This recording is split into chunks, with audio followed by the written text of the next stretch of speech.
जंगल के एक छोटे मगर बहुत ही दिलचस्प गांव में रहता था एक शरारती गधा।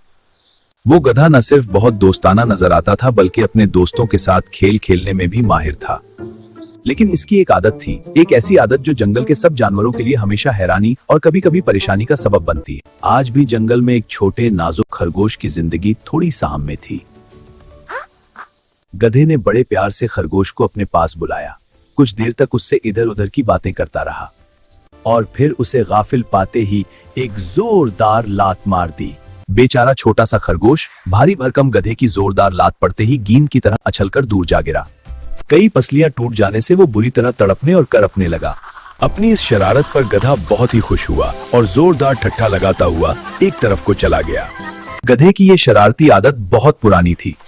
वो खड़े खड़े बुला वजह किसी को भी लात मार देता था। जंगल के भी छोटे बड़े जानवर उसकी इस शरारत से अक्सर परेशान रहते।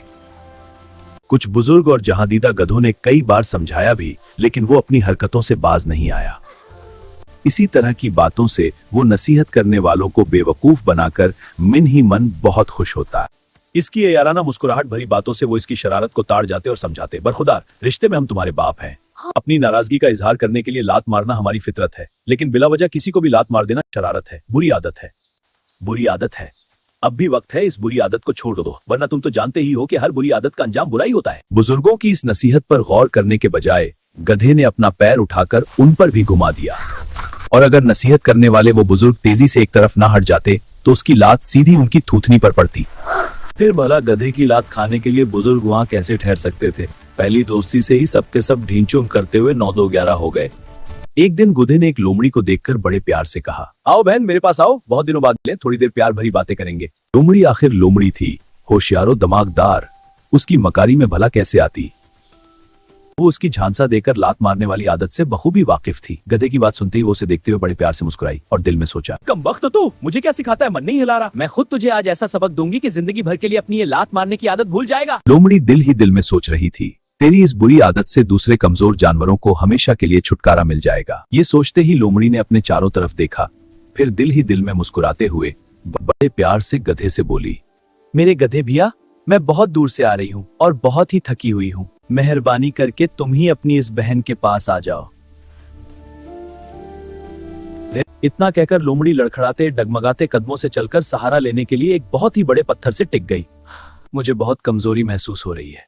लोमड़ी की बात सुनते ही अपनी शरारती कामयाबी के ख्याल से गधे का सीना खुशी से फूल गया और होंठों पर प्यार भरी मुस्कुराहट लिए वो जल्दी से लोमड़ी के पास आ गया।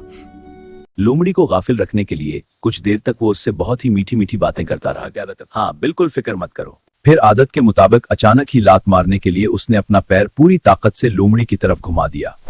इस हमला के लिए लोमड़ी पहले से ही तैयार थी। गधे के पैर उठाते ही वो तेजी से फिर से दूर हट गई और गधे की जोरदार लात ठीक पत्थर पर पड़ी। इस हमला के लिए लोमड़ी पहले से ही तैयार थी। गधे के पैर उठाते ही वो तेजी से फिर से दूर हट गई और गधे की जोरदार लात ठीक पत्थर पर पड़ी। फिर जाहिर है पत्थर तो टूटने से रहा, अलबत्ता गधे के पैर की हड्डी जरूर टूट गई और वो जमीन पर ढेर होकर बुरी तरह तड़पने और पीटने लगा। लोमड़ी ने एक जोरदार कपका लगाया और बड़े ही शरारती लहजा में बोली, क्यों गधे भैया, तबीयत कैसी है? अपनी बहन के साथ शरारत करते हुए तुम ये भूल गए कि तुम्हारी ये बहन जंगल की सबसे बड़ी मुकारा है, वरना अभी तो एक ही टांग टूटी है, फिर बाकी तीनों से भी महरूम हो जाओगे। ये कहते ही वो जोरदार कहकाहों से गधे का मजाक उड़ाते हुए जंगल की तरफ चली गई। मुच्चू महज अपनी लात मारने की बुरी आदत की वजह से गधा अपनी एक टांग से माजूर हो गया कर जिंदगी की एक बेहतरीन नेमत से हमेशा के लिए महरूम हो गया। इस इबरत आमूज सबक से उसकी ये आदत हमेशा के लिए छूट गई। अपनी टूटी हुई टांग को देखकर वो अक्सर सोचता, काश अपने बुजुर्गों का कहना मानकर मैंने ये बुरी आदत पहले ही छोड़ दी होती, तो आज मेरे चारों पीर सलामत होते और मैं उपाहजों की जिंदगी नहीं गुजारता।